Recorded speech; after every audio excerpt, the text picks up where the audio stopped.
Morning students. आज हम कल से आगे करेंगे भूमि सुधारों के परिणाम। भूमि सुधार के उल्लेखनीय एवं उत्साह पर वर्धक परिणाम सामने आए। इसके परिणामों के संबंध में केवल कृषि एवं आर्थिक क्षेत्र तक सीमित नहीं थे, बल्कि राजनीतिक और सामाजिक क्षेत्र को भी इन्होंने प्रभावित किया। इसको समग्र रूप से समझा जाना आवश्यक है।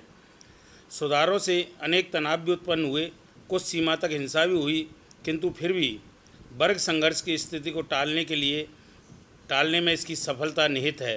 भूमि सुधार के परिणामों की जानकारी हम निम्नलिखित बिंदुओं से समझ सकते हैं। नंबर 1, सामंतवाद की समाप्ति। भूमि सुधारों का सबसे महत्वपूर्ण परिणाम ये रहा कि इसमें बिचौलियों की समाप्ति हो गई। स्वतंत्रता के पूर्व सरकार व किसान के मध्यस्थों का एक शक्तिशाली समूह था, जिसमें मुख्य तौर से जमींदार, जागीरदार, ताल्लुकेदार इत्यादि सम्मिलित थे। वे केवल भूस्वामी ही नहीं थे, बल्कि प्रशासनिक शक्तियाँ भी उन्हें प्राप्त थीं। भूमि सुधारों के अंतर्गत बिचौलियों के वर्ग की कानूनी मान्यता समाप्त हो गई। इस प्रकार किसी भी प्रकार के प्रशासनिक अधिकार उनके पास नहीं रह गए थे। दूसरा, सामंती शोषणों से दमन से मुक्ति। सामंती संरचना के अंतर्गत किसानों का भारी शोषण एवं उत्पीड़न होता था। बिचौलियों और सामंतों द्वारा भू राजस्व के अतिरिक्त किसानों से बेगार ली जाती थी। इससे एक तो भू राजस्व कम नहीं था, दूसरा किसानों से ली जाने वाली बेगार और लागतों ने किसानों का जीवन कष्ट में बना रखा था। सामंतों की कानूनी मान्यता समाप्त होने से किसानों को सामंती शोषण से मुक्ति मिल गई थी। तीसरा, किसानों को भूमि के अधिकार की प्राप्ति। सबसे बड़ा परिणाम जो सामने आया कि किसान जो पहले जिन पर भू स्वामित्व उनके अधिकार में नहीं था, अब किसानों को स्थायी अधिकार प्राप्त हो गए थे। विशेषकर जागीरदारी, जमींदारी एवं ताल्लुकारी क्षेत्रों के किसानों इसके पूर्व बिल्कुल भी भूमि पर अधिकार प्राप्त नहीं थे। उनकी स्थिति किराएदार या बटाईदार जैसी थी। इन क्षेत्रों के किसानों को सूदखोर महाजनों से ऋणी फसली महंगी दरों पर मिलता था, क्योंकि किसानों के पास साख का अभाव था। अब उनको भूमि अचल संपत्ति बनने के कारण उनकी साख की सुरक्षा मिली ही, साथ ही किसानों को अपनी जोतों के प्रति लगाव अधिक बढ़ गया और वह अधिक रुचि से को लेकर स्वतंत्र रूप से खेती करने लगा। चौथा, प्रजातांत्रिक मूल्यों का विकास। सामंतवाद के पतन का स्वाभाविक परिणाम प्रजातांत्रिक मूल्यों का विकास होता था। भूमि सुधारों की व्यापकता ने प्रजातांत्रिक मूल्यों में वृद्धि उल्लेखनीय योगदान दिया। प्रजातांत्रिक मूल्यों के अनुसार जमींदारों के साथ कोई ज़बरदस्ती नहीं की गई थी। उनके नियंत्रण से भूमि को मुक्त कराकर अधिक संख्यक किसानों को स्थायी भूमि पर अधिकार प्रदान किए गए। भारत को यह कार्य प्रजातांत्रिक जैसे संविधान, संसद, विधानसभा, स्वतंत्र न्यायपालिकाओं के माध्यम से करना पड़ा। अगला, खेतीहर वर्ग की प्रगति। भूमि सुधारों के पूर्व कृषि श्रमिक, भूमिहीन किसानों, काश्तकारों इत्यादि की दशा बहुत ही खराब थी। भूमि सुधारों के माध्यम से खेतीहर वर्ग के व्यापक समुदायों को भूमि पर अधिकार मिले। इससे कृषि के प्रति उनका उत्साह में संचार हुआ। पट्टेदार, बटाईदारों, अन्य काश्तकारों जिन्हें मालिकाना हक मिला, वे अपनी ज़मीन में सुधार और अधिक निवेश करने लगे। वे पहली बार किसी ज़मीन को अपनी ज़मीन कहने की स्थिति में आ गए थे।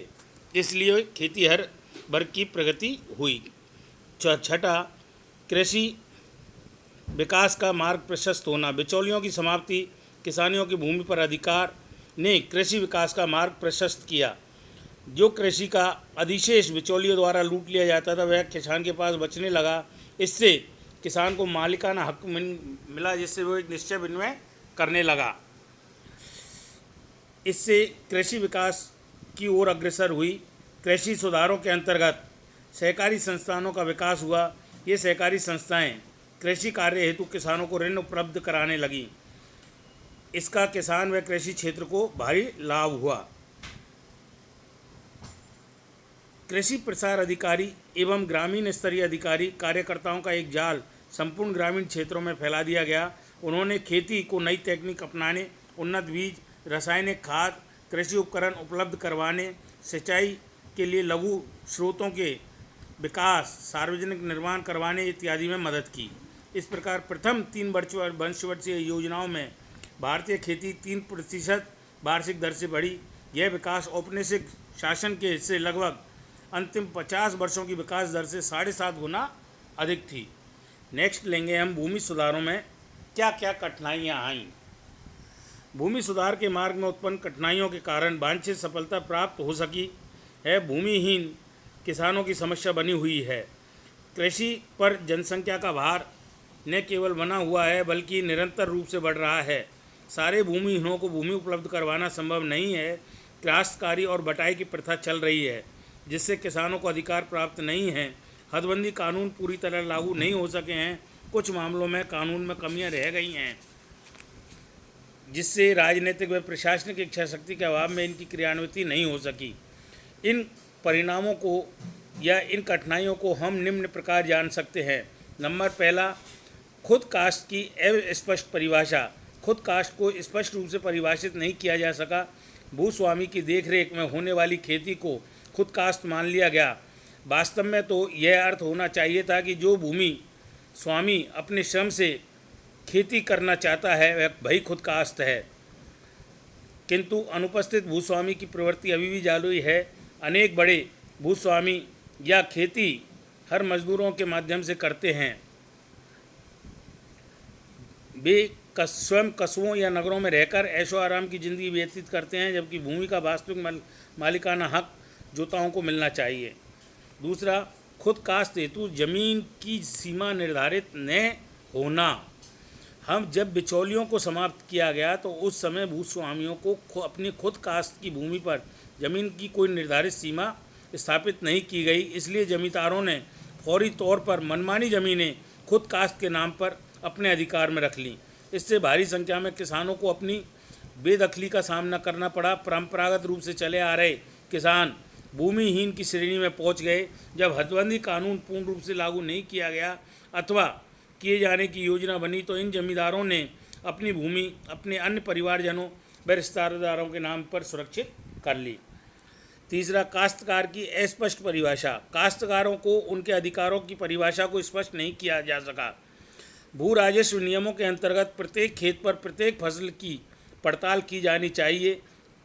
किसके खेत जोता इसका उल्लेख होना चाहिए। अधिकतम भूस्वामी काश्तकारों को भूमि मौखिक रूप से देते थे।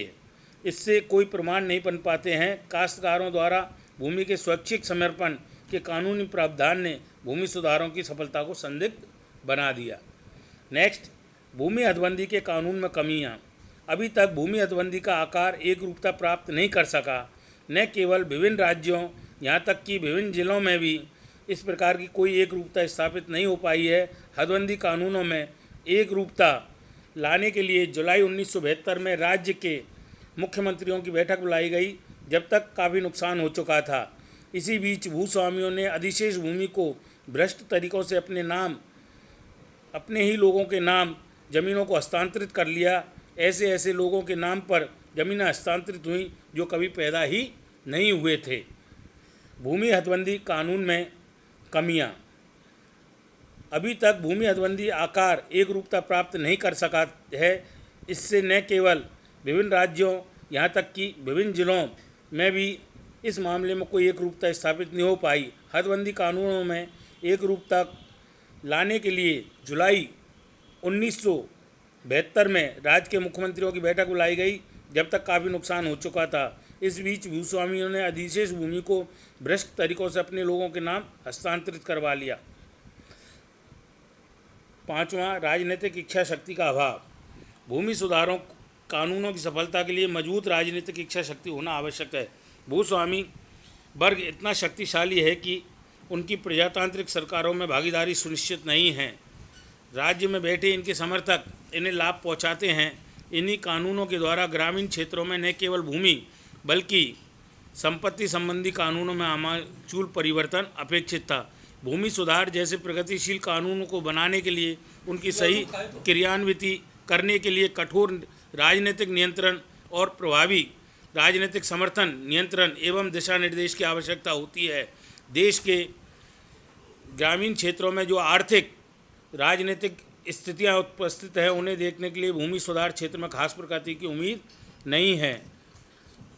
स्वतंत्रता के पश्चात सार्वजनिक जीवन में के किसी भी क्षेत्र में सिद्धांत और व्यवहार के बीच में नीति घोषणा व उसकी क्रियान्वयन के मध्य इतनी बड़ी खाई नहीं हो पाती जितनी कि भूमि सुधारों के बीच हो पाती है। इस प्रकार देश में जिस तरह की राजनीतिक दृढ़ संरचना है उससे कोई भी उम्मीद नहीं की जा सकती। लास्ट, प्रशासन तंत्र की उदासीनता।